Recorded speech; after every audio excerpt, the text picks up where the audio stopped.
My goodness, I just found something out today I did not realize. Again, all these revelations. I did not know that Bill O'Reilly's book, Killing Jesus, was published in 2015 when I was in Honduras teaching at a private school. I did not know that. I had never really read anything from Bill O'Reilly or watched his television show. I do know that when I first went to Texas, I had a roommate, and he was obsessed with Fox News. He would watch it compulsively. I didn't understand. I knew he didn't agree with the political perspective presented on Fox News. It was like this morbid fascination he had, where he was constantly tormenting himself with whatever was being broadcast on Fox News. I never indulged this with him, but I made sure to keep track of that. But I didn't know when I was in Honduras teaching at a private school that Bill O'Reilly had published his book, Killing Jesus. Have you ever read it? Apparently, right now, there is this group of guys that look remarkably like what me and my former roommate used to look like with each other, just so you know. But anyway, apparently, there are some pundits, and they did a very disparaging review. I don't agree. It's a fantastic book. Have you ever read it? You need to read it. Whoever Bill Riley decided to co write that book with did a very, very smashing, very good job presenting the life of Jesus Christ, the Christed One, at that time frame in the manner it did. One of the things I remember him explaining in that book is the way that Jesus grew up. He contextualizes it within this understanding that Jesus didn't live in Jerusalem.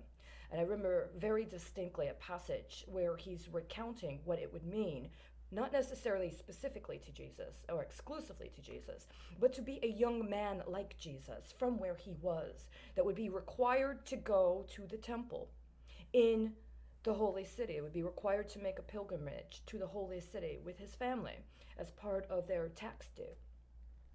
Not only that, he also discusses that there wasn't just one Judas, that the Judas that we know of, that was the alleged disciple of Jesus, the one allegedly that betrayed him, even though if you've ever read the secret gospel of Judas, you might have a different story or a different understanding of that.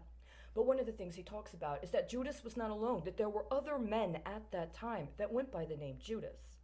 And he describes at least two men who went by the name Judas that were involved in some sort of organizing or some sort of the equivalent of building ministry, but not necessarily in the same sort of Essene type religious spiritual context, that it was a form of political protest organizing, that they were engaged in resistance to Roman domination and occupation, and that they were actively organizing and met different fates, but that this was going on around the time that Christ was growing up, and that the story that we've come to now know as the biblical story of Jesus was in development.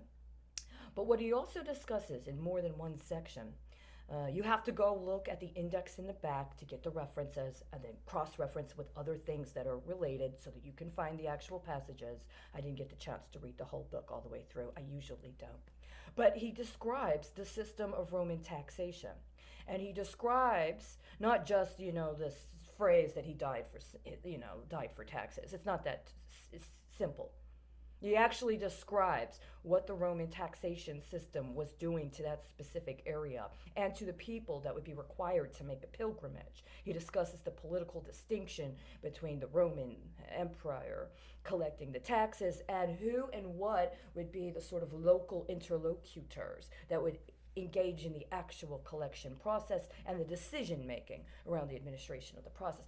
After I read Bill O'Reilly's recounting, the recounting between Bill O'Reilly and who I can't remember at the moment, but he co-wrote. There was another writer involved with the book. That I did a little research on my own about the history of the Roman tax system. It's not very easy to find, especially online. But it changed over the course of the Roman Empire, and around the time of the Christed One in that area, part of what was going on with the Roman tax system is that the area was divided into sort of districts or cantons. And then it was almost as if local interlocutors would bid on being the tax collector, or they would propose a certain kind of deal, or they would respond to a request for a deal by the Roman Empire around collection of taxes for a specific district or canton. And oftentimes they would pay up front. They would pay whatever Rome needed for the tax up front. And then it would be up to them to decide in what manner and at what cost they would collect the taxes from the people in the district. And so Rome itself just wanted the taxes to get paid. How they defined what those taxes were may have been one thing. But then the actual execution of tax policy and the collection of tax revenue was set more locally by whoever it was that had been put into a position to be the tax collector. This meant sometimes that very exorbitant extra taxes were added on at the local level.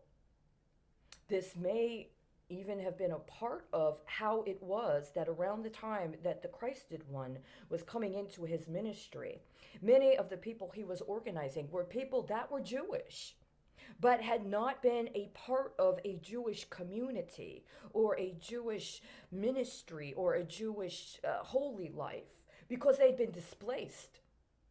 Because wherever they actually came from, that may have actually had a Jewish community, generation, maybe a couple generations prior, were potentially subjected to some disproportionate taxation system, and so they had to leave that area because they couldn't pay the taxes, or they didn't want to have to pay the taxes as they were set in that region by whoever was collecting it. So when the time came for Christ to do his ministry, his itinerant ministry, traveling from city to city, but part of what he was also doing was going between different districts that had different conceptualizations of what was an appropriate tax policy. It makes one wonder when you're reading later elements of the New Testament after the canonical Gospels, and you're talking about the epistles, and you're talking about the works of the apostles after Christ had ascended. Why it is that the letters Paul wrote had such different tones? Is it because there was different systematologies of tax collection within the respective districts he was communicating? I believe now that might well be the case. I just bring this up today because I actually think that Bill O'Reilly is a fantastic writer. I really enjoy reading what he writes, especially there's something about it. It appeals to this aspect of it excitates one in a very significant way. B, I have no proof that actually the information presented is not factual, even if you may not like the specific kind of interpretation he provides. 3, I understand that he's had some accusations of impropriety in his private life, and I am one of those people that believe that an artist or a public figure should be held responsible for their private life. But when I also see that I was illegally and completely fraudulently locked away to be tortured and have my life harvested while I was NDT'd and subjected to electronic weapons, so that my dreams and my processes and my past works could be expropriated, repackaged, and delivered to other people, I'm letting you know what I saw in that counter review. That's bond fraud. That's fraud against a bond that was 100 years old at the time they made that critique of Bill O'Reilly's book.